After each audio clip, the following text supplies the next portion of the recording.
What's up guys, welcome to another video. I hope all of you are having a lovely, peaceful, incredible day. Today we're going to learn Anderssen's mate in our 140 tactical chess patterns every chess player should know. Anderssen's mate is a checkmate pattern that features a rook supported by a pawn, and it checkmates the opposing king along the 8th rank from the corner. It cannot always be a pawn, it can also be a bishop. The pawn is then also defended by another piece or pawn. The pattern is named after Adolf Anderssen, a German chess master from the 19th century. So what do we have in this position, my friends? We can see that it's white to move and we need to do something nice. And the first move that comes to our mind is to check this guy, and after king g8, rook h8 is checkmate and Anderssen's mate. That's it, bye bye. That's literally Anderssen's mate, my brothers and sisters.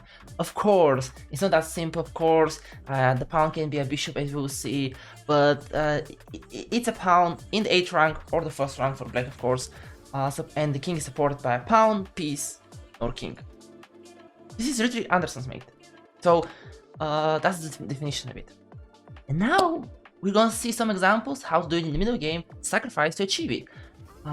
Why are we learning patterns? Because once we play an endgame bullet blitz rapid classical, we go oh, Anderssen's mate, I can do sack, and do that, and Anderssen's mate because I watched a guy with weird accent teach me that. Chess is pattern recognition. I'm not a good player, I'm just full of patterns, that's it. So in this position, my brothers and sisters, as you can see that it's chaos, black is a piece up, but it's trying to move, and this move doesn't do anything because the king just escapes. So we need to do something great. Anderssen's mate, but this time not supported by a pawn. That's why we go stop it, Pepe. Sacrifice the queen for Anderssen's mate. Bishop takes h8, rook takes h8. Now you might say, but yes, it's not supported by a pawn. Yes, it's supported by a bishop, but it's still Anderssen's mate. It doesn't matter if it's supported by a pawn on g7 and something on f6 supporting the pawn on g7. It's still Anderssen's mate. Rookie, the reverse checkmate. Wow, it's supported by bishop, pawn, or pawn. That's it. It's really that simple, my brothers and sisters. Now, another example of how we can achieve more complicated Anderssen's mate. In this position, white is a material up a little bit, but those guys are running. So if we put our rook on h8, that would be mate. There's a pawn on h7, right? So what do? We sacrifice the rookie. Stop it, baby. Sacrifice the rookie to remove the to clear the h file. King to h7, rook h1, king g, rook h8. Why is this helpful to know names? Because while you play, you say Anderssen's mate. And when you talk chess players, you can talk Anderssen's mate. You can name tactical patterns, and you can have easier conversation with other chess players. And if you read it somewhere in a book or article, Anderssen's mate, you know that this is the Anderssen's mate. Bishop force the rookie, the checkmate. That's it. Now we're gonna see more complicated examples, my brothers and sisters, because life is not that easy. But again, I want you to study the train of thought of this position with some care. It nicely shows how to work backwards to build a mating sequence. You start with an idea, then consider methodologically about how to remove the obstacles to it. So we have amazing bishop, but there's rook on e5. Our opponent has been attacked big time, material is even, but it's our move, and I want you to notice something very beautiful here. This bishop is gonna play a key role, even though it doesn't look like that. So I want you to pause the video, heart desires, and try to find a brilliant sequence by white. In this position, white had the audacity of hope to identify and Anderssen's mate and play pawn. Stop it, baby. Sacrifice the pawn. We check. So behold, the pawn is forced to be taken because king h8, queen takes f8 is oh shit, daddy issues. So after pawn e7, queen takes e7. Now do we resign or do we make a dent in chess universe by playing queen takes h7? Stop it, baby. Sacrifice the queen. And as I said, this bishop is now a super duper strong because of the pin. King takes h7, rook h5, the bishop is controlling the dark squares, and the bishop is spinning the king, my brothers. So g takes h5 will lose the king. King g8, and how is this checkmate code? Yes, Anderssen's mate, my brothers and sisters. Okay, incredible. Once again, it's not a pawn on g7 protecting the rook, it's the bishop, it's the same thing. Incredible. White, you're right that this is incredible. They check the king, they sacrifice the queen, they go rook h5, and they deliver the Anderssen's mate. That's it. White identifying the pattern, sacrificed the pony, cleared the 8th rank, and then just sacrificed the queen and delivered Anderssen's mate. Chess is not that difficult if you know what you're doing. Now this is a very famous example by Adolf Anderssen, and after this game, this checkmate was named after him against Zuckertort. Both are legends. Both are legends. So in this position, my brothers and sisters, Anderssen mate. Think about Anderssen's mate. My dear viewer who is sitting and watching this video, eating popcorns, drinking something, or just chilling in the couch. I don't mind what you're doing. What I want you to do is pause the video and think about Anderssen's mate, how you're going to deliver a 10th in chess universe with this game. We need the rook on h8 to deliver checkmate. There's a pawn, maybe we can sack the queen, maybe not, maybe we go f6, but then the bishop will be dropping. So what do?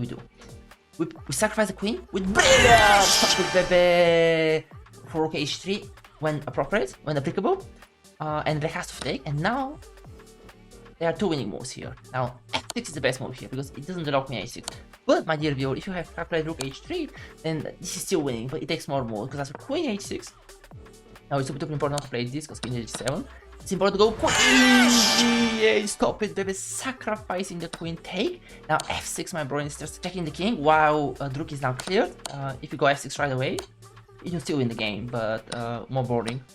So we go queen g8 here, f6, and after king here, that will just be checkmate. And after rook g6, we just take on g6 here. Now we go freaky dicky forky here. Check this guy. We don't take the queen. We take checkmate. After here, that's a beautiful set. Are you not entertained? Is this not what you came for? So this was still winning, but the correct way was to go f6 right away, attacking the king, checking the king, my brothers, while sacrifice the bishop. Okay? So king g8 was played, and now suddenly we have nothing, right? Queen d3, we just roll rook h3 here and here. What is this checkmate called? Anderssen's mate. Exactly. Thank you for noticing, my brothers and sisters. Yeah. And after king g8, now the whole idea of white queen sacrifice is to play bishop itself. It's imperative that the rook on h3 comes with check, otherwise black will defend, my brothers and sisters. As you can see, those guys are just spectators.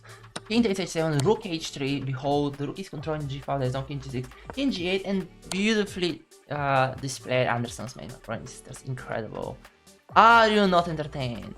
So the previous examples and these examples proves that Anderssen's mate can be the rookie can be protected by a pawn or by a bishop, and it's completely okay. The pattern is still the same. And now we reach our secret question, and today's secret question is space completely silent? Yes or no? If yes, say why, please. If no, say why again. In this position, my friends, now there is no brilliant move here, but white is a pawn up. White has amazing attack. So here white played bishop f6, my brothers and sisters, and as you can see, we are starting to set Anderssen's mate. Now there's queen h6, rook h5 sacrifices, and everything. Black played the most natural move, bishop f4, attacking our queen and protecting the dark squares. But this allows a beautiful, brilliant sequence by white, featuring Anderssen's mate. Why? Because I said so. If I say it, Anderssen's mate is Anderssen's mate. And here, white had the audacity of go rook h5, sacrifice the rookie, my brothers and sisters. And that's after and the queen, bishop takes c1, Anderssen's mate, of course. So they have to take. And what do? We go rook h5 again, sacrifice the queen. Stop this guy from brilliant thing. Take checkmate, my brothers and sisters. So Pawn g7 was played in the game, but then we break queen h1, sacrifice the exchange, my brothers and sisters. Pawn takes h5, queen takes h5, and the best move for black was to resign. There is no way to stop queen h8, even though black is big time 0 up. Again, pattern recognition helps you find this during the game super duper fast. You know the name, you're gonna read about it, you're gonna know what is it, you're gonna talk with chess players, Anderssen's mate, Anderssen's mate, Anderssen's mate. In this position, my brothers and sisters, we see we have a pawn g7. Ooh, if white the rook on h8, that would be made. And there's some pawn f6 moves here, or g6 moves, or rook h3, you name it. And we have to aim for Anderssen's mate, so that's a big hint. What would you do? What would you do here as white? Here, the best move here is no. That's your homework, my dear friends. That's your homework. Please feel free to write the solution in the comments. I'll be reading and responding to all comments, of course. And that's it, we finish Anderssen's mate. But before we go, I want you to know the difference between Morphy's mate and Anderssen's mate. So Morphy's mate is when the bishop delivers checkmate. Okay? The bishop delivers checkmate. This is Morphy's mate. I have a video about it. That's it, it's so simple. And Anderssen's mate is when a rookie delivers checkmate. Now, it looks similar because the bishop and the rookie are the pieces that deliver checkmate. But in Anderssen's mate, in Morphy's mate, the bishop delivers checkmate. In Anderssen's mate, the rookie delivers checkmate. And in Anderssen's mate, the rookie can be protected by a pawn.